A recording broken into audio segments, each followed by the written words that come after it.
Olá, boa noite com alegria, sejam bem-vindos, bem-vindas. Arthurzinho, boa noite. Rafael, Lilian, todos me vendo e me ouvindo? Sim, perfeito. Alice, boa noite. Gente, vamos conversar um pouquinho. Quero saber como é que vocês estão, se está tudo bem, como é que foi o final de semana. Tá todo mundo bem? Algum problema grande, incontrolável? Não, tudo certo? Então tá, se vocês estão dizendo comigo também tá tudo bem, graças a Deus. Tia Carol tá um pouquinho, né, tia Carol? Doentinha, com gripe, mas tá bem também. Mas tá gripadinha. Alguém aí tá gripado? Você tá solando tanta gripe? Alguém dentro de casa gripado, não? Ninguém? A Carol pegou essa gripe. Então, se vocês escutarem uma tossezinha aqui ao lado, que ela fica me ajudando a acompanhar vocês, é dela, tá? A tosse. Gente, vamos lá. Eu tenho uma novidade para contar para vocês, mas vai ser um pouquinho depois que a gente trabalhar o assunto que a gente vai trabalhar, o novo assunto, que é muito legal, o assunto que eu vou trabalhar hoje, que é ambiguidade, que é aquele que eu antecipei para vocês falando sobre duplo sentido. Na verdade, eu só disse, gente, ambiguidade, trabalho duplo sentido. Mas a gente vai fazer algumas análises de tirinhas hoje que são bem engraçadas, assim, que tem bastante humor, por meio do estudo da ambiguidade, então é bem legal. E vamos finalizar a correção do segundo simulado. Ficaram faltando três questões, lembram? Eu até anotei, gente. Eu anotei tanto no meu tablet aqui, o que é que faltou da gente corrigir na aula passada, e anotei na agenda de vocês lá do Classroom. Mais especificamente, eu anotei na pasta do segundo simulado. A gente ficou faltando corrigir o que vocês colocaram de dúvida. O 11º e 12º. Foi uma sequência de quesito, tá? Então, vamos começar por ele, né? Vamos começar pelo simulado, para a gente finalizar de uma vez esse segundo simulado. É muito importante que vocês entendam bem as questões que vocês podem ter tido dúvida, né, ao fazer uma atividade, porque, como eu sempre digo, a partir do momento que a gente esclarece um tipo de questão numa interpretação de texto, a gente evita um futuro erro com relação àquele mesmo perfil de questão. Então, é muito importante, tá? Bem, deixa eu colocar aqui no décimo, vai ser 11º e 12º, tá? Isso está baseado no que vocês me trouxeram de dúvida, anotaram lá. No 10º quesito diz assim: o desespero do narrador personagem começa quando ele. Aí eu vou relembrar, né, gente, esse texto para vocês, que vocês podem não estar lembrados, porque vocês fizeram essa prova aí já tem, sei lá, quase uma semana, que foi na terça-feira passada, eu acho. Que a gente corrigiu uma parte na quinta e está corrigindo uma parte agora. E essa história fala de um homem, tá, que tinha mania de ir ao cinema. E naquela noite que ele estava muito cansado e estava chovendo também. O filme nem era legal, né? Era um filme que estava aborrecendo, bem aborrecido, né? Era um filme bem aborrecido, ou seja, um filme bem chato. Mas ele ficou porque também estava chovendo e ele tinha mania de ir ao cinema. E como estava chovendo, ele não queria voltar e molhar os sapatos. Então, nos primeiros minutos do filme, como o filme era muito entediante, chato, aborrecido, ele dormiu. No que ele dormiu na cadeira, ele deslizou e foi parar entre uma fileira de carteira, né, de cadeira, e outra. Eu ia dizer carteira escolar, mas não é escolar, não, é cadeira mesmo. Entre uma fileira de cadeira e outra. Ele ficou ali no meio, e aí, conclusão, gente, ele dormiu. Tá? Depois de 10 minutos de filme, ele dormiu. Quando ele acordou, estava tudo escuro, naturalmente, né? E ele explica que ele só conseguia ver o letreiro com o nome de saída desse estabelecimento do cinema, que estava apagado, e uma tela branca enorme. Ou seja, ele dormiu dentro do cinema e esqueceram ele lá. Na verdade, não esqueceram, não viram, ninguém viu ninguém lá, porque ele estava debaixo da outra fila de cadeira, né? E aí, eu vou reforçar bem essa parte, porque o enunciado diz assim, ó, prestem atenção.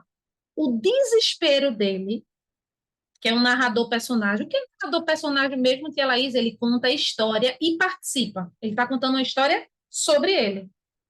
Tá? É isso que é ser narrador personagem. Então, imagine que eu vou contar uma história sobre mim para vocês. Então, eu vou narrar, porque sou eu que vou contar, e eu vou me colocar nessa história, porque é comigo que se passou. Então, eu vou dizer, gente, certo dia eu estava em casa, e aí minha tia chegou junto com a minha prima, foi quando elas me trouxeram a notícia de que, eu vou contar para vocês uma história que eu sou a personagem principal, tá? Então, é isso que é narrador-personagem, é importante que vocês saibam. Então, esse desespero dessa pessoinha aí da história, que é o tal narrador-personagem, começa quando, gente? Começa. Essa palavrinha aí no enunciado é uma palavrinha-chave. Qual é o momento que ele começa a ficar desesperado, a ficar preocupado? Então, depois de eu contextualizar a história para vocês, eu vou ler o parágrafo que fala sobre isso. Acordei em plena escuridão e silêncio. No início, nem sabia onde estava.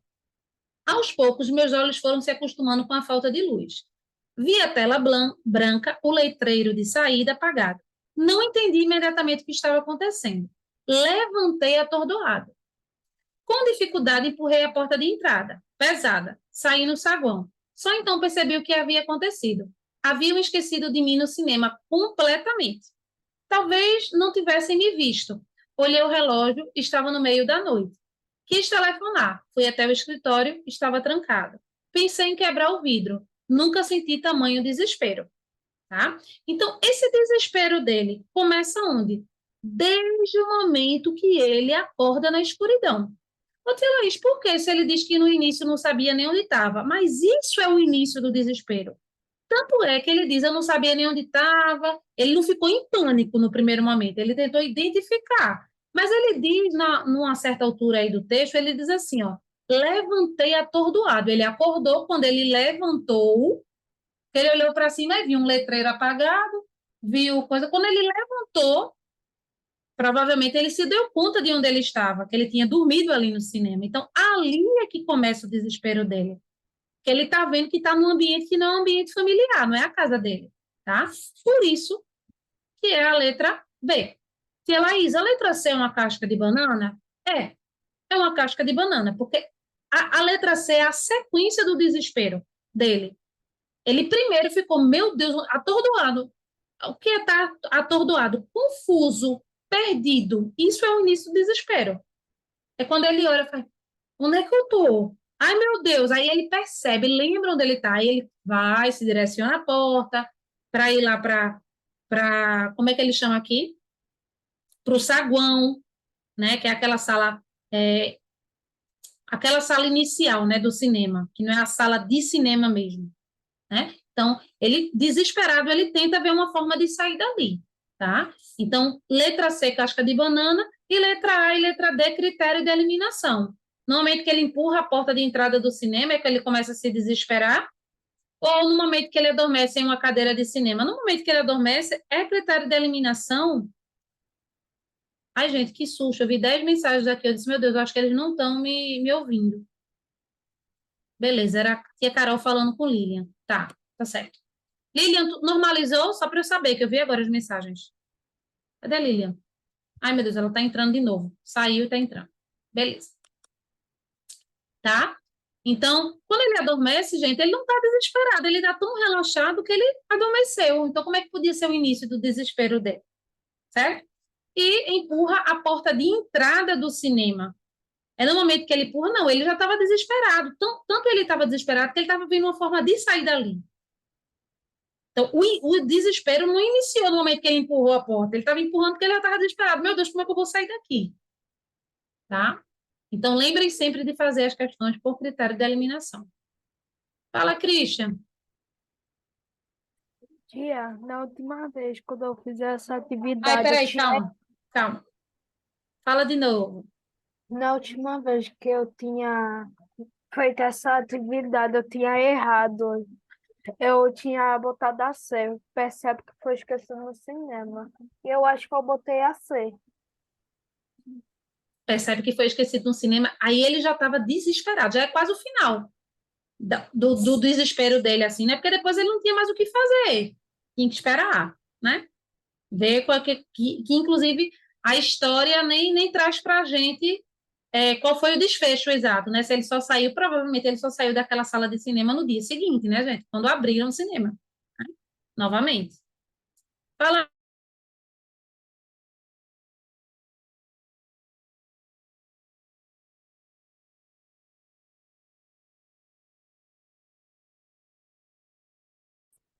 Ô, tia, tá, é muito travado o seu áudio e tá saindo ruído quando você fala, mas tá muito, o ruído muito, muito alto. Tá muito ruim teu áudio. Gente, vocês ouviram ruim também o áudio de Lilian? Ouviu, não foi? E vocês estão me ouvindo bem, me vendo bem?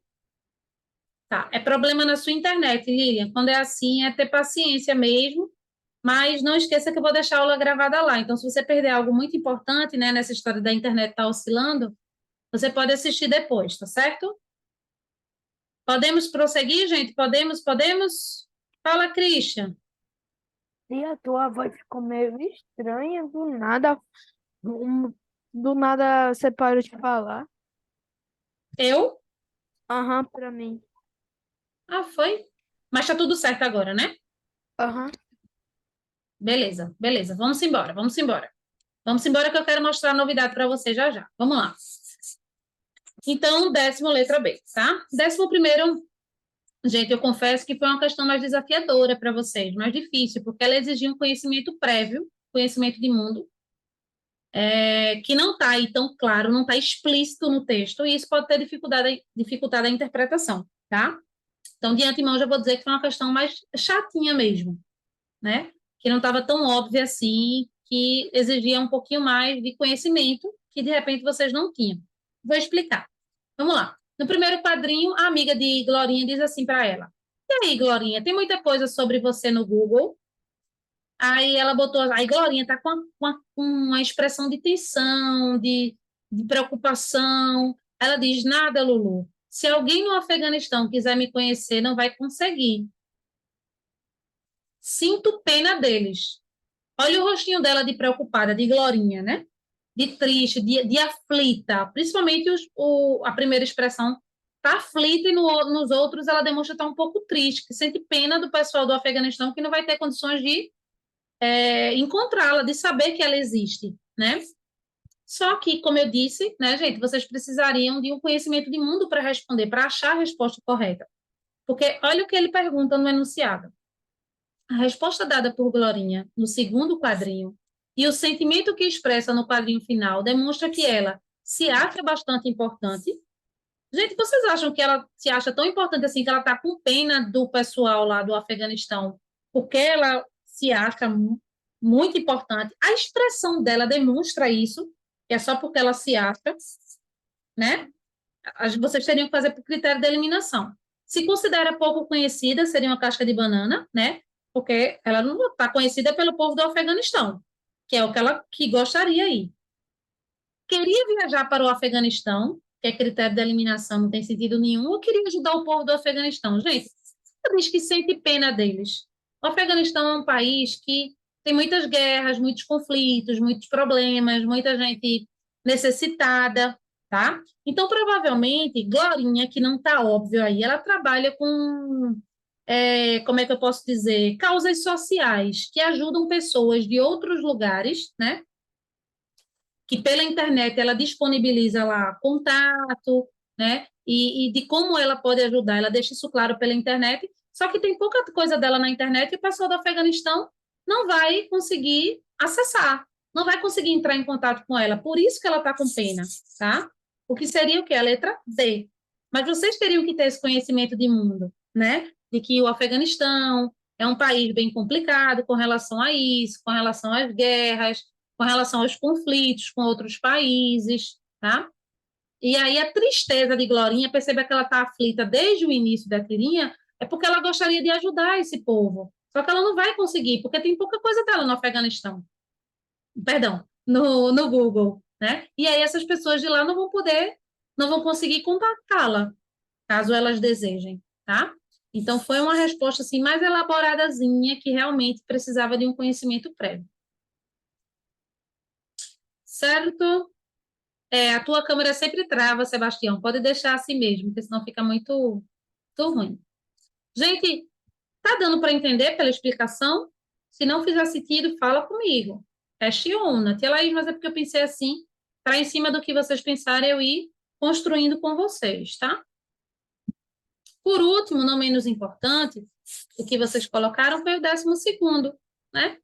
que é perguntado assim: o motivo que levou o narrador é aquele que conta a história, a afirmar, e eu ali, encharcado, decidi falar para ser ouvido até no Leblon, foi, qual foi o motivo, a causa que fez com que ele, ali encharcado, esse narrador, decidisse falar para ser ouvido até no Leblon?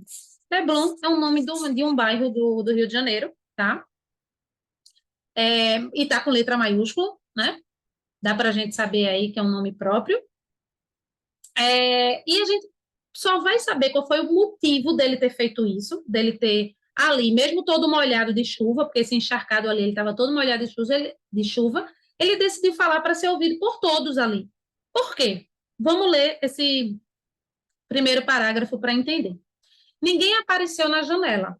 Havia luz acesa em muitas casas, e eu ali, encharcado, decidi falar para ser ouvido até no Leblon, certo? Então, estavam todos os moradores lá com a luz acesa, mas ninguém apareceu na janela para reclamar de nada, que a gente vai entender essa reclamação por quê, né? Ele quis falar para ser ouvido até no Leblon. Aí ele diz: não é possível que ninguém se incomode com esses cachorros. Estão todos surdos? Gente, então calma. Ele foi ali para a janela dele e decidiu falar até para o Leblon, ou seja, para ser ouvido até no Leblon. Ou seja, para falar para todos, para gritar, para que todos ouvissem, né? O quanto ele estava chateado com aquela barulheira, né, que estava vindo ali daqueles cachorros, que eles estavam provavelmente latindo muito alto, né? E aí ele diz: estão todos surdos? Não estão ouvindo o que eu estou ouvindo, não? Esse ruído, essa confusão. Ninguém está ouvindo isso, não, porque parece que não. Ninguém vai para a janela reclamar nada, né? Tá todo mundo com a luz acesa, tá todo mundo em casa, porque essa luz acesa significa tem gente em casa, mas não tá indo ninguém reclamar, pois eu vou para minha janela e vou gritar, vou reclamar, né? E aí, qual é o motivo? O que que gerou? Qual foi a causa, o motivo que fez com que esse narrador fosse falar para ser ouvido até no Leblon, mesmo ele estando encharcado de chuva? O que é que fez com que ele fizesse isso? O barulho do que os cachorros estavam fazendo. Então, os cães da rua terem feito muito barulho quando ele chegava em casa, tá? Olha as outras opções. A chuva ter parado, intimidada, foi isso que fez com que ele fosse falar para ser ouvido até no Leblon? Não é o que diz o contexto dessa frase aqui, onde essa frase está no texto. Ele diz: ninguém apareceu na janela, havia luz acesa em muitas casas e eu ali, encharcado, decidi falar para ser ouvido até no Leblon. Aí ele continua. Olha o motivo, por quê? Não é possível que ninguém se incomode com esses cachorros. Estão todos surdos? Acho que intimidada a chuva parou. A cena era patética. Fui salvo pelas malditas chaves que, enfim, apareceram no fundo da mochila. Ele vai contar como é que isso aconteceu. Mas o fato é que ele foi para lá reclamar daquela barulheira toda, né? Então, letra D. Olha o que fala a letra B. As crianças terem entrado rapidamente em casa tem sentido nenhum com o que está sendo dito no texto. As chaves só terem aparecido no fundo da mochila, foi por isso que ele foi lá gritar para ser ouvido até no Leblon? Não, tá? Então, esse foi o 12º. Opa, cadê vocês? Vocês estão me vendo e me ouvindo? Tudo certo? Legal? Mas, então, do... Finalizamos a correção do segundo simulado, finalmente. Daqui a pouco a gente já tem outro simulado, ainda estava corrigindo o segundo, né? Mas é porque vocês tiveram bastante dúvidas nesse e a gente precisou trabalhar todas essas questões. E agora, gente, a gente vai passar para o assunto novo, certo? Só um minutinho, gente. Segurem aí 2 minutinhos para eu poder ligar aqui o ar. Tá um calor danado. Peraí.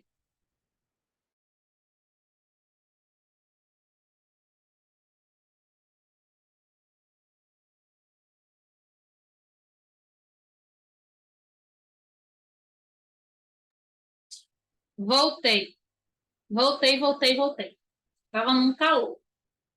Vamos lá. Ui. Bem, agora a gente vai entrar em assunto novo. Eu sou muito suspeita para esse assunto, porque eu gosto muito desse assunto. E espero fazer com que vocês gostem também. O nome do assunto é ambiguidade. Eu quero primeiro começar relembrando que o slide que eu liberei para vocês, desde que a gente começou a trabalhar a semântica, está lá nas agendas anteriores, tá? Ele tem todos os assuntos que nós trabalhamos. Então, querem estudar, que vocês devem estudar para relembrar todo o conteúdo de semântica, vai lá no slide, que vocês, inclusive, já devem ter baixado, quem não baixou ainda. Isso é uma orientação que eu dou sempre. Toda vez que eu liberar um material novo, né, que eu disser, gente, hoje eu estou liberando, está aqui na agenda, vocês vão ver pela agenda, vocês já baixam logo, gente, no computador. Né? Tem gente que vai preferir imprimir para depois estudar, tem gente que não vai imprimir, mas que vai deixar no computador para quando precisar estudar, fazer revisão, aí lê no que está no computador e faz um esquemazinho de resumo. Cada um vai ter seu jeito de estudar, tá? Mas é muito importante que vocês tenham esse material de apoio, que vocês voltem para esse material de apoio. Hoje a gente conclui semântica, tá? E é muito importante que, quando a gente conclua um assunto, um bloco gramatical, vocês revisem esse bloco gramatical, tá? Então, eu só estou colocando ele aqui para mostrar para vocês que nesse material que eu disponibilizei já faz tempo, tem polissemia, foi o que a gente trabalhou na aula passada, a gente vai relembrar agora, e tem ambiguidade também, certo? Então, foi só para mostrar mesmo, para lembrar que vocês têm esse material de consulta. Mas nós vamos para o nosso quadrinho, meu quadro branco, que hoje está rosa, que esse de semântica é rosa, e a gente vai trabalhar ambiguidade. Antes disso, antes da gente chegar na ambiguidade em si e de ver qual é a relação que a polissemia tem com a ambiguidade, tá? Que tem uma relação grande, e com as tirinhas, eu quero lembrar para vocês o que é polissemia. Polissemia é quando uma mesma palavra, que se escreve e se fala do mesmo jeito, tem significados diferentes, tá? Então, quando eu digo, eu vou pegar desses exemplos aí. Quando eu digo que a boca da garrafa está com ferrugem, boca aí significa a entrada da garrafa, tá? Imagine que isso aqui, deixa eu pegar aqui uma garrafa, tá? Essa minha garrafinha aqui amarela, a boca da garrafa é a entrada dessa garrafa. Mas se eu digo que a minha boca está suja, esse significado já é diferente. Isso aqui é a parte do corpo humano, né? Do rosto, inclusive, pertence ao nosso rosto. Então, percebam a diferença de significado dessa boca para essa boca. E a palavra é a mesma, boca, tá? E quando eu digo, o banco onde sentamos era desconfortável. Esse banco aí é banco de sentar, né? Tipo um móvel, né? Que poderia ser um móvel. Mas quando eu digo que eu vou ao banco tirar dinheiro, eu estou falando de um estabelecimento, certo? Então, eu vou ao banco tirar dinheiro, esse banco é um estabelecimento. Eu sentei num banco, banco aí é um móvel ou um objeto, certo? Então, percebam que a palavra banco, nesses exemplos que eu dei, tem significados completamente diferentes. O que significa que banco é uma palavra polissêmica, porque palavras polissêmicas, a mesma palavra, possui mais de um significado a partir de contextos diferentes. Com relação a isso, tudo tranquilo? Que a gente deu na aula passada, tudo certo? Legal? Fala, Christian. Tia, a senhora pode falar do que você disse, que eu tive que sair ali rapidinho. Só pode repetir? Se eu posso repetir o quê? O que a senhora falou, que eu tive que dar uma saidinha aqui rápido. Tá, eu estava falando, estava relembrando, Christian, o assunto de polissemia, que a gente viu na aula passada, que é quando uma palavra tem mais de um significado. Aí eu dei o exemplo de boca, né? Quando eu digo a boca da garrafa está enferrujada, eu estou falando dessa boca daqui, que, ou seja, entrada de uma garrafa. Isso aqui é a boca de uma garrafa. Quando eu digo que a minha boca está suja, eu estou falando boca, parte do corpo humano. Então, a mesma palavra boca tem um significado aqui e tem outro aqui. E é a mesma palavra. Isso é só para relembrar o que é polissemia, que a gente viu na aula passada, fez atividades e tudo mais, tá?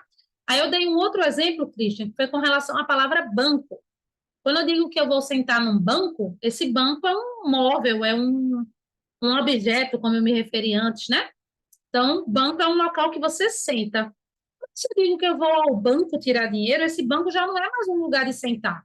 Esse banco é um estabelecimento, né? Por exemplo, como o Banco Itaú, o Banco Bradesco, o Banco do Brasil, Caixa Econômica. Então, se eu digo que eu vou ao banco tirar dinheiro, eu vou num estabelecimento que vão ter caixas eletrônicos que eu vou poder tirar dinheiro.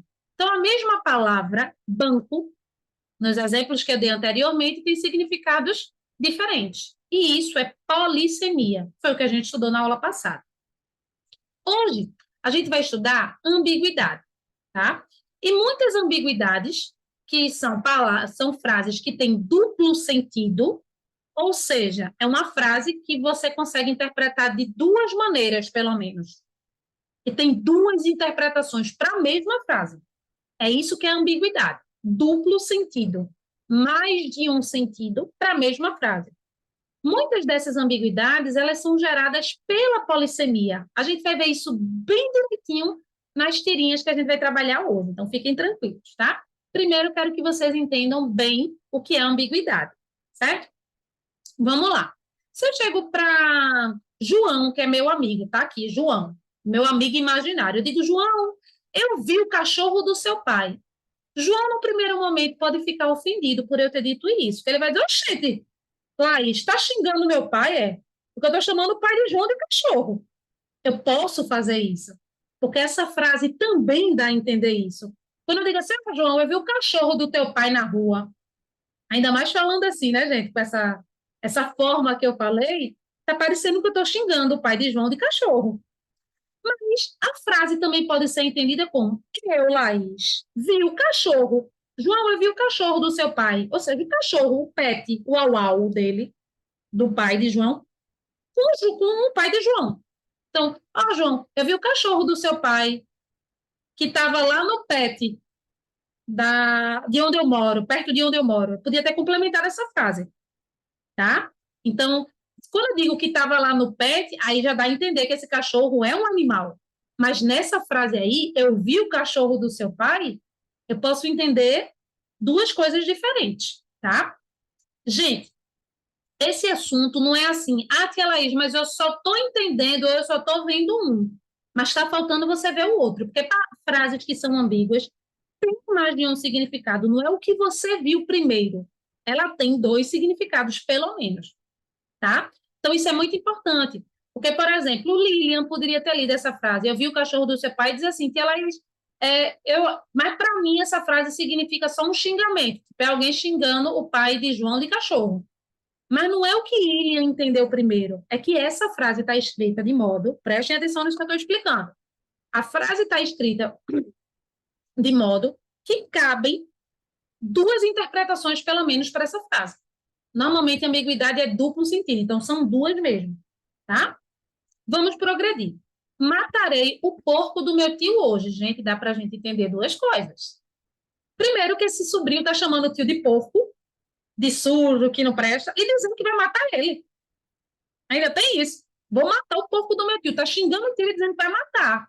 Vai tirar a vida do tio. Ou a gente pode entender que esse sobrinho está dizendo que vai matar o porco animal do tio, que pertence ao tio. Tá dando para entender, gente, pelas frases que eu estou explicando? Legal. Fala, Christian. Tia, esse segundo exemplo que a senhora disse explodiu a minha cabeça.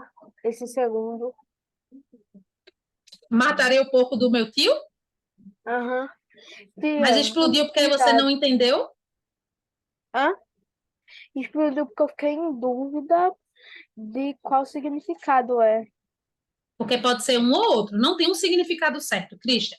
O nome do assunto, bom Christian ter falado isso, é a ambiguidade. Não tem um assim, eu não sei qual é. São os dois que estão certos. As duas formas de ver estão certas. Por isso que essa frase é ambígua. Porque se uma das duas estivesse certa, a outra tivesse errada, não era uma frase ambígua, só existia uma forma certa. Tá? Beleza. Mas a do cachorro e a do porco foram as únicas que eu expliquei, Linha. As outras eu ainda não expliquei. Então, não tem como você entender ainda, tá? Vamos lá. É muito comum, gente, foi ótimo Lilian ter falado isso, porque é muito comum que mesmo a gente trabalhando esse assunto, quando eu passo uma atividade, vocês sintam dificuldade de enxergar as duas possibilidades de interpretação, porque isso vai depender de uma interpretação mais aprofundada, tá? Então, é normal, mesmo que vocês entendam o que eu estou explicando, quando eu liberar a atividade, vocês vão ver, eita, senti um pouquinho de dificuldade, eu só estou achando uma interpretação, não estou conseguindo ver a outra. Faz parte, gente, vocês vão exercitar. A gente vai corrigir, eu vou explicar, vocês vão, tá? É assim mesmo, Vocês vão ter mais facilidade de identificar a ambiguidade nas tirinhas, que é o que cai na prova. Vamos chegar lá, calma. João e Mariana discutiram em frente à sua escola, tá? João e Mariana podem ter discutido na frente da escola deles, que eles estudam, ou na frente da sua escola. Tipo, eu estou falando isso para a Alice, tá? Vamos criar um contexto aqui. Eu digo, Alice, João e Mariana discutiram em frente à sua escola. Cabem duas interpretações. Ou João e Mariana discutiram na frente da escola que eles estudam, ou se eu estou falando isso para a Alice, porque isso aí está sendo falado para alguém. João e Mariana discutiram na frente da sua escola. Esse sua é com quem a gente está falando. Tipo, a Alice vai dizer, na frente da minha escola? Então, cabe, pode ser na frente da escola da pessoa que está ouvindo a frase, da sua. Se eu estou falando sua, eu estou falando com alguém. Eu estou olhando para Arthur e estou dizendo, Arthur, João e Mariana. Subentende aí que Arthur sabe quem é, para estar falando com ele. Não sei, estou criando um contexto. Eu vou dizer, Arthur, João e Mariana discutiram em frente à sua escola. Aí Arthur vai dizer, foi mesmo na minha, mas cabe a interpretação da frente da escola deles, de João e Mariana. Tá? Essa é a ambiguidade. Essa palavrinha sua aí, gente, essa sua, ela gera quase sempre ambiguidade nos textos, por isso que ela deve ser evitada nas redações, por exemplo. Tá? Quando os textos trazem essa palavrinha aí, eles trazem de maneira intencional, ou para dar duplo sentido mesmo. Nas tirinhas a gente vai ver que o duplo sentido ele é intencional para gerar humor. A gente vai ver isso agora. Por que existe ambiguidade? Porque a ambiguidade num texto sério, né, numa redação, ela deve ser evitada, porque ela dá margem à pessoa que está lendo não entender o que está sendo falado exatamente ali. Então, a ambiguidade é algo que deve ser evitada, tá? Nas redações e tal, mas tem textos que são produzidos com ambiguidade para gerar esse humor, essa graça, essa quebra de expectativa que a gente vai ver já já, tá? A mãe de Pedro entrou com seu carro na garagem. De quem era o carro? Da mãe de Pedro ou de Pedro? A gente não sabe. A mãe de Pedro entrou com seu carro, o carro podia ser de Pedro, então. A mãe de Pedro entrou com seu carro, que era de Pedro, na garagem. Ou a mãe de Pedro entrou com seu carro, que é da mãe de Pedro, e não de Pedro, na garagem. O seu e o sua lá em cima, né? Dá a entender aí que é mais de uma pessoa que, que pode estar envolvida no que está sendo dito. Deixa eu tentar trazer uma frase com esse seu e sua do dia a dia, tá?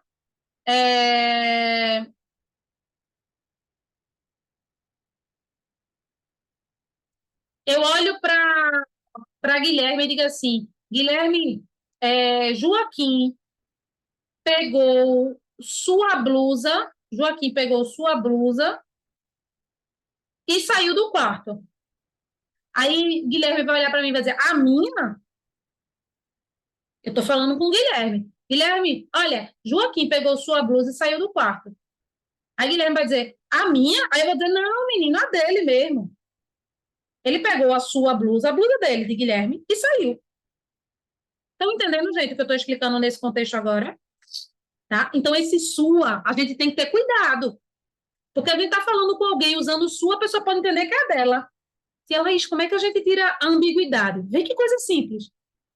Joaquim pegou a camisa dele, só cabe agora Joaquim, saiu do quarto. Eu estou falando isso para Guilherme. Ah, Guilherme, Joaquim pegou a camisa dele e saiu do quarto. Não fica agora óbvio que é a camisa de Joaquim? Fica.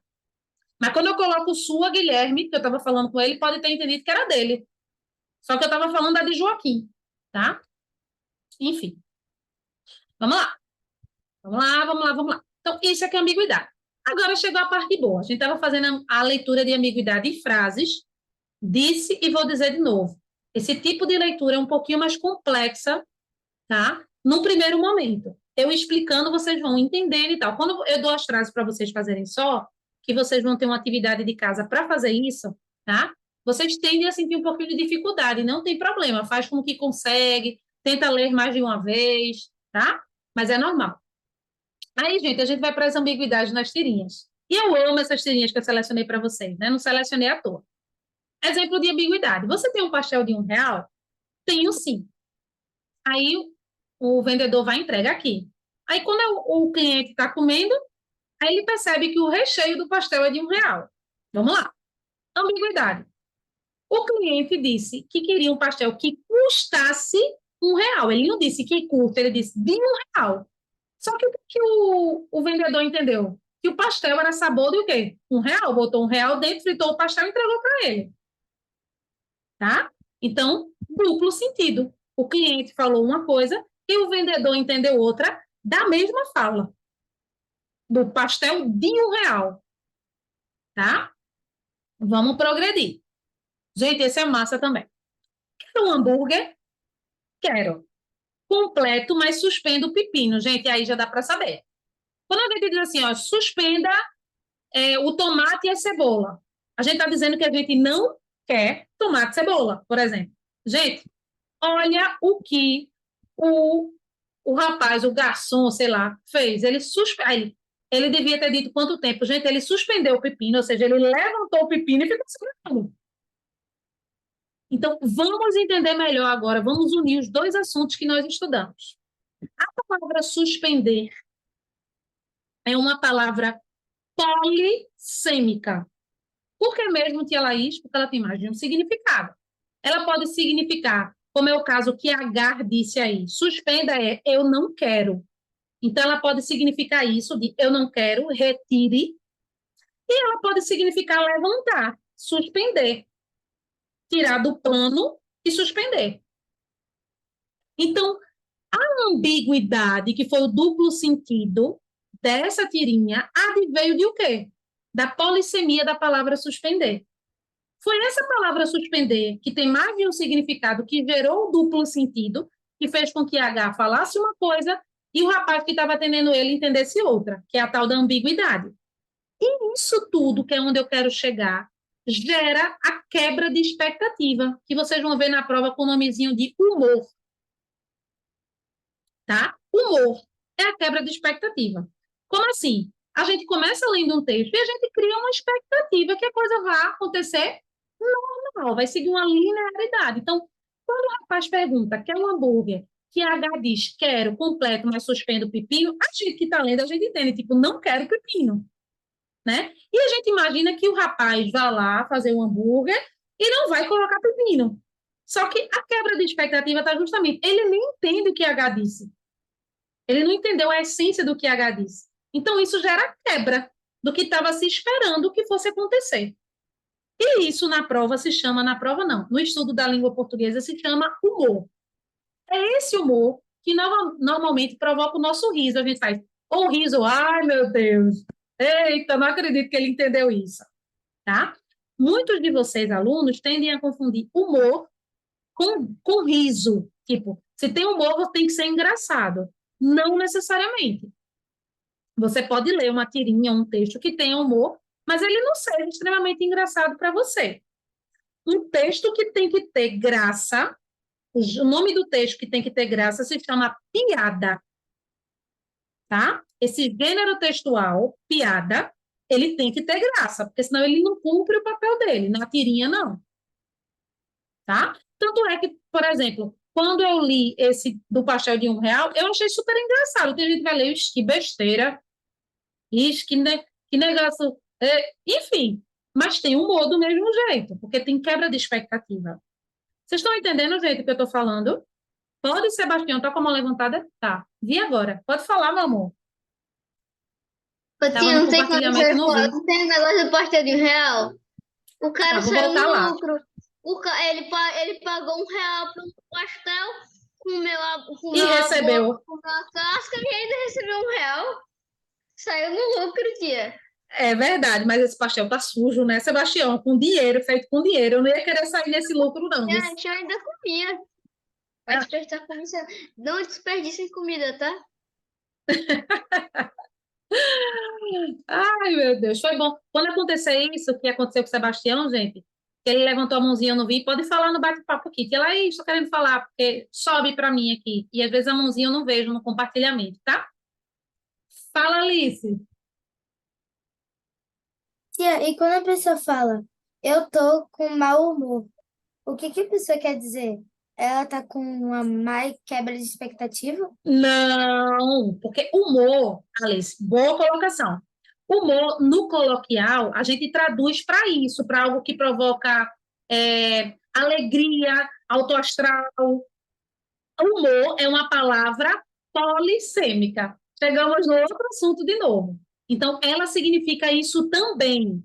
Em língua portuguesa, nas interpretações de texto, especialmente de tirinhas, que é o que vai cair, quando ele traz essa noção de humor, ele traz a noção de humor na textualidade, que é quebra de expectativa, tá?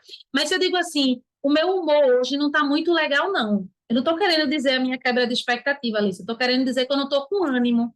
Então, quando eu estou com mau humor, eu estou sem ânimo, eu estou para baixo. Então, essa palavra, no nosso contexto de dia a dia, significa uma coisa. Dentro da interpretação de texto, que é o nosso foco agora, não é isso da graça. Porque justamente é isso que faz com que os alunos, nesse tipo de questão, errem a questão. Porque muitos alunos já me disseram que, Laís, eu nem vi humor nessa tirinha, eu nem achei graça. Eu digo, mas não é sobre graça. É sobre a quebra de expectativa. Tranquilo? Tranquilo o restante, gente? Foi ótimo a Alice ter trazido isso. Então, existe esse humor, tá, gente? Com relação a ânimo, a alegria, a vitalidade, tá? Existe esse significado também, mas não é o significado que a gente vai usar aqui, porque em língua portuguesa é diferente, tá? No estudo do texto. Fala, Christian. Oh, tia, nessa tirinha do pastel de R$ 1, eu, eu não ia ficar feliz, ou comeria, ou talvez eu comeria só a massa, mas eu ficaria um pouquinho feliz por conta do dinheiro. Eu ia retirar. Vixe, Mas eu minha acho gente, vocês estão muito que pirangueirinhos, viu? Hum. Querendo de volta R$ 1 que vocês estão pagando pelo pastel. Ave Maria, Deus me livre, viu, vocês? Sei não. Não, minha gente, tem que pagar o pastel e tem que comer o pastel, não é querer R$ 1 de volta, não. Pelo amor de Deus. Vamos lá, vamos lá. Beleza. Aí a gente viu do pepino, né? Suspenda. Então, eu fiz uma correlação aqui para vocês entenderem da relação que existe entre as palavras polissêmicas, que têm mais de um significado, em determinados contextos vão gerar o quê? Ambiguidade, que é justamente a quebra de expectativa que vocês vão ver nas provas várias que a gente vai fazer, provas, interpretações de texto, que é uma questão que vai cair sempre, gente, essa questão do tal do humor. É a quebra de expectativa. Onde é que está o humor das tirinhas? Sempre no final, do penúltimo quadrinho para o último. Que é justamente, eles seguem uma linearidade, aí tem essa quebra, que é o que normalmente faz com que a gente ria, que a gente acha diferente, que a gente faz, eita, meu Deus. Tá? Vamos ver mais, vamos ver mais. Vamos ver aqui. Ó. Gente, esse é muito legal. Eu só selecionei os que eu gosto, tá? Tem vários. Só falta encaixar esse parafuso. Filho, vai buscar a porca? Pausa aí. Vai buscar a porca, ele está querendo dizer aquela peça que enrosca no parafuso, né? Para deixar o parafuso preso. Aí lá vai o menino e diz: Vamos, Rosinha. É só por um instante. Gente, ele foi pegar a porca animal para levar para o pai. Ou seja, vamos lá de novo.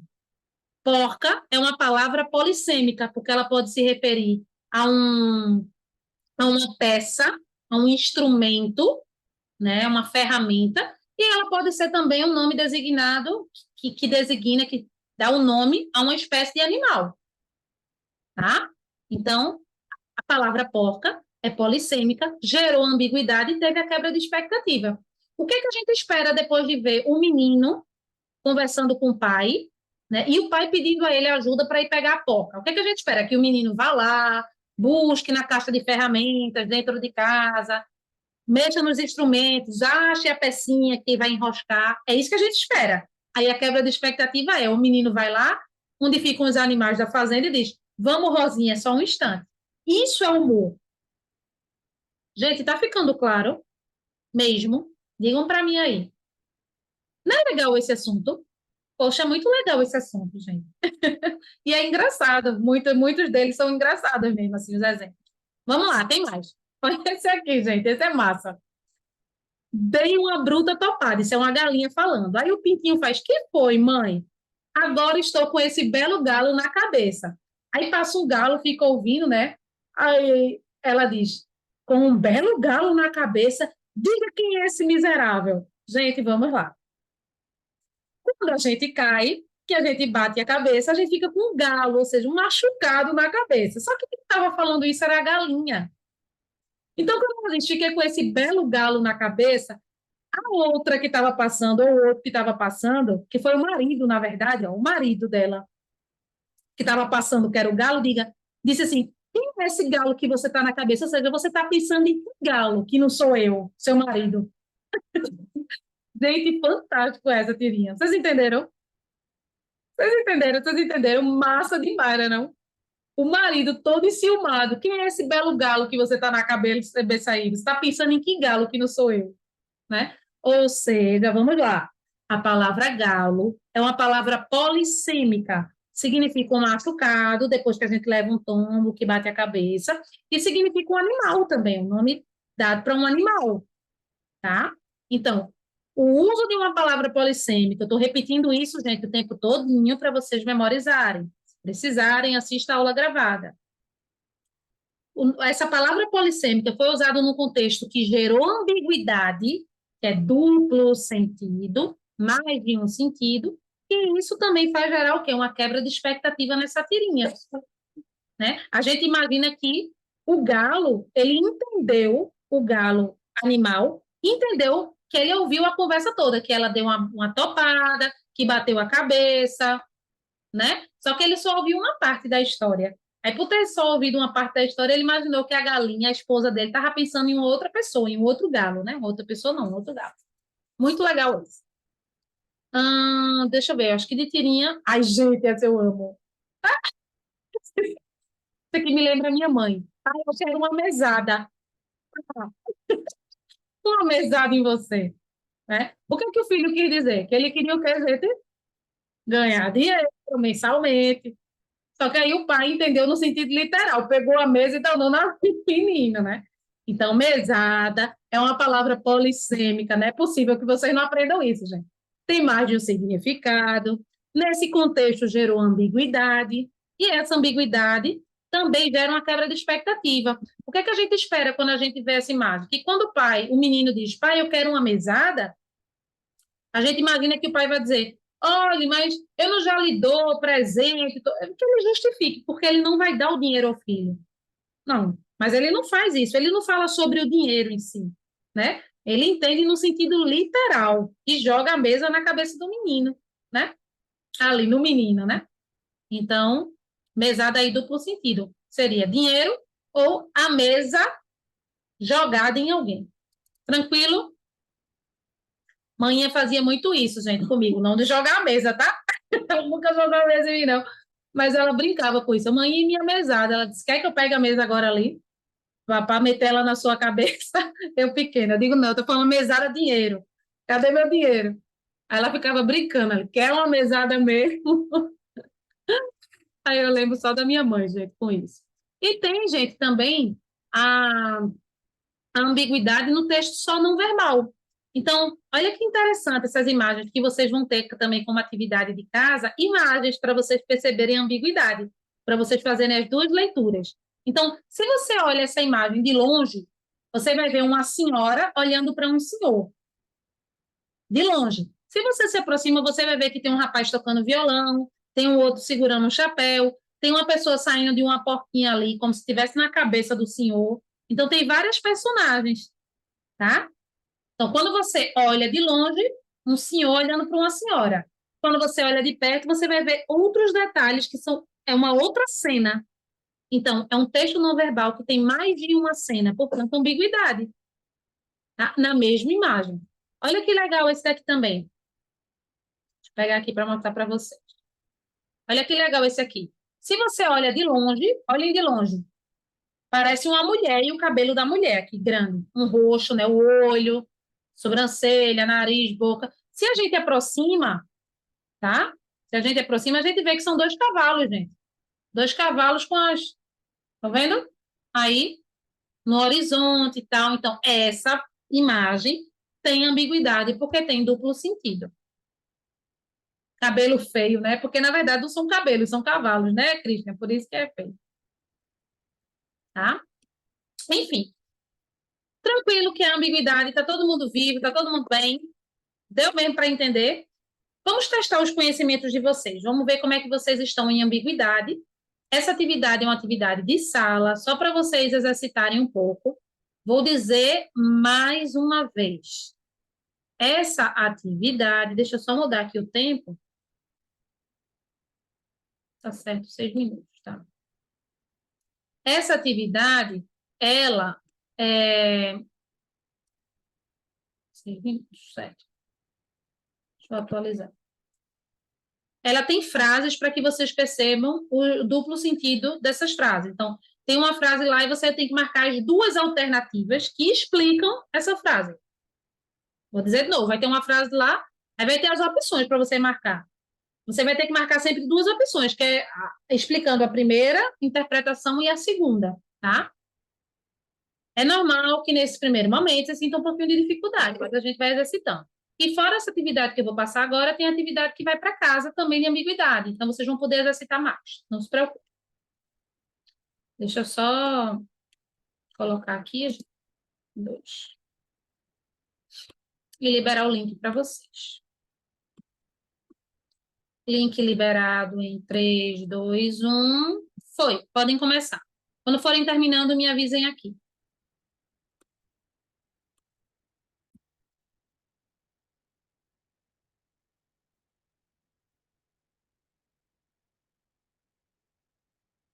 Você já deve imaginar, a gente não consegue corrigir agora por conta do tempo. Então, quem terminou, dá uma olhadinha no que é que errou, tá? E quem está fazendo ainda continua, tem tempo ainda, tem 3 minutos para encerrar a aula, mas vocês podem demorar sempre mais um pouquinho, tá bom? Então, quem já terminou, dá uma olhadinha e está liberado. Quem está fazendo ainda, finaliza, e à medida que for terminando, liberado também, tá bom? Estou fechando aqui, aguardando as respostas de vocês. Um beijo e até quinta, gente. Beijo, beijo.